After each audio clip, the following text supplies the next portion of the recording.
I am 36. The night she said it felt ordinary until it wasn't. We had been sitting at the kitchen table, plates pushed aside, the soft light over the sink doing nothing to soften the words, when she looked at me and said, "I don't owe you respect. My family will always be my priority." She said it without apology. I didn't shout. I didn't beg. I listened. I let the sentence sit between us. I answered simply, "Perfect. Then I'll treat you exactly how you treat me." My voice was steady. After that evening, the things I gave her, money, time, small favors, slowly stopped moving in her direction. I didn't announce it. I started with the accounts. I moved automatic payments, canceled a card she used, and shifted some funds into places she didn't check. Piece by careful piece, I rewired the life we shared so she would not have access to everything without notice. I also guarded my time. Where I used to clear my evenings for family visits, I began to protect them. Some nights I read. Some nights I went out. I learned to be alone without letting loneliness pull me back into old patterns. The distance was a boundary I built quietly. On weekends, she left early to help her mother or her brother, or to attend family events. I stopped rearranging plans to suit those demands. When she asked for last-minute help, I declined. She raised her voice a few times. I stayed calm. Firmness became a habit. I kept most changes private. I didn't explain myself to friends or family. The fewer witnesses, the cleaner the shift felt. She noticed I was quieter at the table and assumed I was tired or distracted. That assumption made the work easier. There were practical steps as well. I learned about joint accounts and bills so I could separate what needed to be separated without making a scene. I read documents in plain words and saved copies of our statements. I began to save on my own, small amounts at first, then more as I felt steadier. It wasn't dramatic, it was steady. Outside the house, I started building a life with small, ordinary things. A weekend class introduced me to new people. I taught myself useful skills I'd put off for years. I reconnected with a handful of old friends. I found satisfaction in routines that didn't depend on anyone else. I kept a quiet folder on my computer, emails, receipts, and notes about shared expenses. I didn't collect evidence to hurt her. I collected it so I could see clearly what we had together and what she had taken for granted.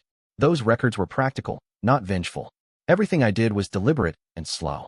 I wanted the change to be undeniable when it mattered, not shouted in a fight, but shown in numbers and records. One night, months into this slow detachment, she left for a reception to celebrate her cousin. She kissed my cheek and said she'd be back late. Watching the door close, I felt a quiet relief that surprised me. It wasn't cruelty. It was a recognition that my life no longer needed permission to exist. I took out the folder, opened a fresh document, and wrote dates and amounts neatly. I noted transfers, trips, and favors she had expected me to cover without question. I closed the file and saved it in a folder labeled Records. About 3 months into this quiet shift, something in the house began to feel different. Not dramatic, just less connected.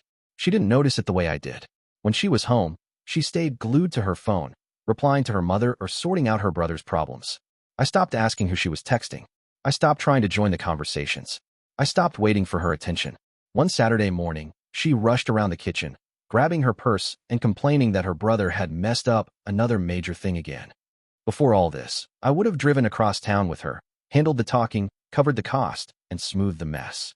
This time, I sat at the counter drinking coffee. She called out, "Aren't you coming?" I said, "No, you've got it."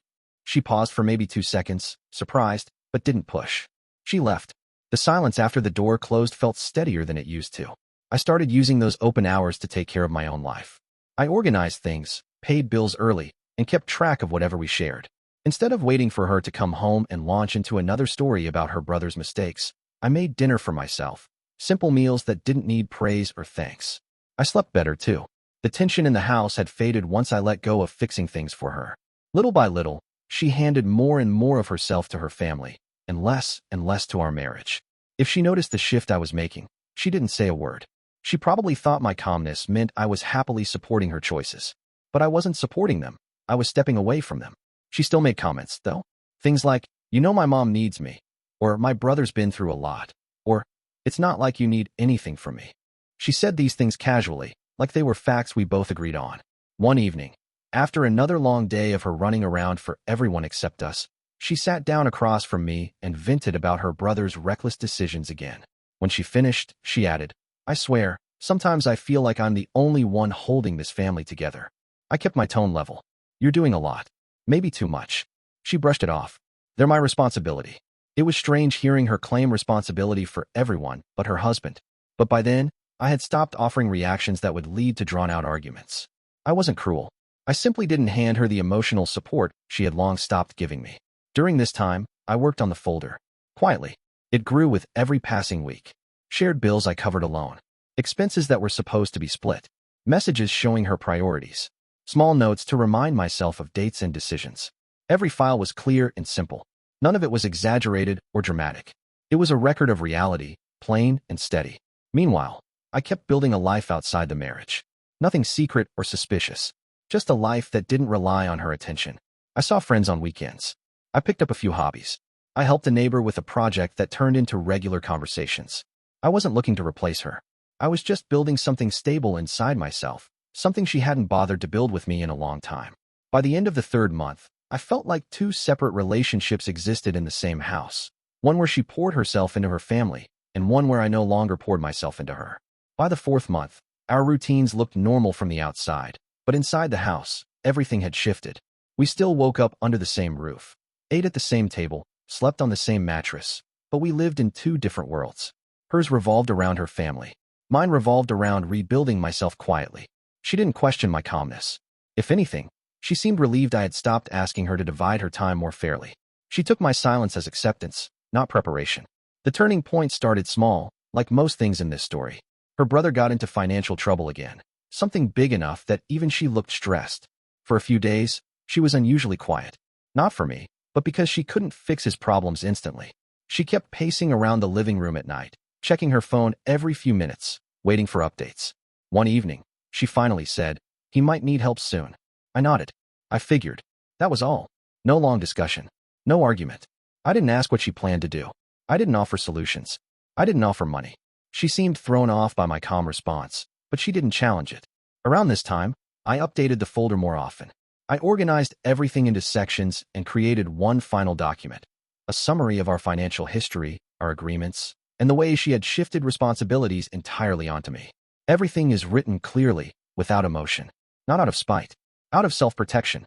I stored copies on an external drive and one more in cloud storage under a neutral folder name. It was ready. Meanwhile, she became more demanding without realizing it.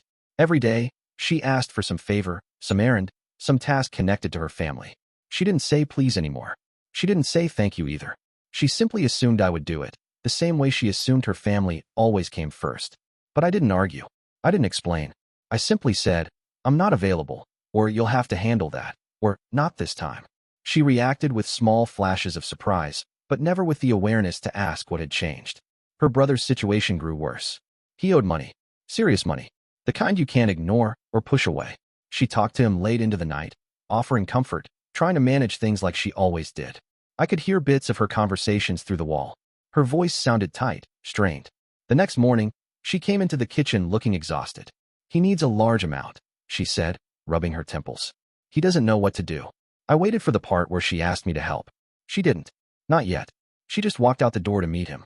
That afternoon, while she was gone, I opened the final document again. I read through every line. Everything was clear. The document wasn't about revenge, it was about boundaries. It was about proof of what the marriage had become. By the time she came home, she looked drained. She sat on the couch and stared ahead for a long time. I didn't interrupt her. Eventually, she said, "We'll need to figure something out." "We will," I answered. She took that as reassurance.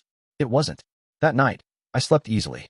Not because I wanted her to fail, but because I knew I was ready for whatever happened next. The next morning started quietly. She made coffee but didn't drink it.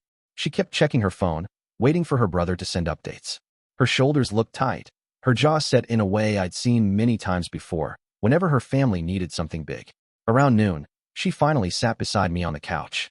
She didn't ease into the conversation. She didn't soften her tone. "He needs the money today," she said. "It's not optional." I nodded once. "All right." She took a breath, then delivered the line she'd been building toward. "Transfer it. Now." Not a request. Not a discussion. A command. I didn't raise my voice. I didn't match her tone. I simply said no. The look on her face wasn't shock. It was disbelief, like she thought I hadn't heard her correctly. "What do you mean by no?" she asked. "This is serious. He needs help." "I understand," I said, "but I'm not transferring anything." She stood up quickly, pacing the room. "You always help. You've always said we should support family. Why are you being like this now?" "Because you taught me to match your priorities. And told me I didn't matter. Because you made it clear where I stood." But I didn't say any of that. I kept my tone steady. You told me your family comes before your marriage, I said. I've been acting accordingly. She shook her head, frustrated. This isn't about us. This is about my brother. He's out of options. You should handle it, I replied. You've always handled everything for them. She stopped pacing. We are not arguing about this. Transfer the money. Her voice had that edge she used when she thought she had control. She didn't realize that control had slipped months ago. I reached over to the coffee table, pulled out my laptop, and opened a folder, one she had never seen before. She frowned. What is that? I think you should read something before we continue this conversation. She crossed her arms, annoyed. I don't have time for whatever this is. You'll want to make time. I opened the final document and turned the screen toward her. She sat down slowly, her expression shifting from irritation to confusion as she began reading. The document wasn't dramatic. It wasn't written like an attack. It was calm, organized, and undeniably clear. It showed the full list of shared expenses I'd covered alone, the financial decisions she had pushed onto me, every instance where she redirected her responsibilities to me, the shift in our priorities since the day she told me I didn't deserve her respect, clear notes about the separation of accounts I'd completed legally and quietly, the new arrangements I'd prepared for myself if she continued placing her family above our marriage. She didn't speak for a long time. Her breathing changed, but she kept reading. Her posture was different now, smaller, less certain. When she finally looked up, her voice wasn't sharp anymore. You've been preparing all this. For months, I said. Why would you do this? You told me who mattered to you, I answered. And I adjusted my life to match. She stared at the screen again. So what does this mean? It means I'm done carrying the entire weight of this marriage while you carry everyone except me. Her face changed in a way I hadn't seen in years, not angry, but aware. I didn't think you'd actually step away, she said quietly. I did. She didn't speak again. She just sat there, reading the document over and over, trying to understand how something had been building right beside her without her noticing. She barely slept that night. I could hear her shifting, sitting up, walking around the hallway, then returning to bed. She kept glancing at me like she expected me to start a fight or offer comfort. I didn't either. By morning, there was no calm left in her. She followed me into the kitchen, holding the laptop with the document still open.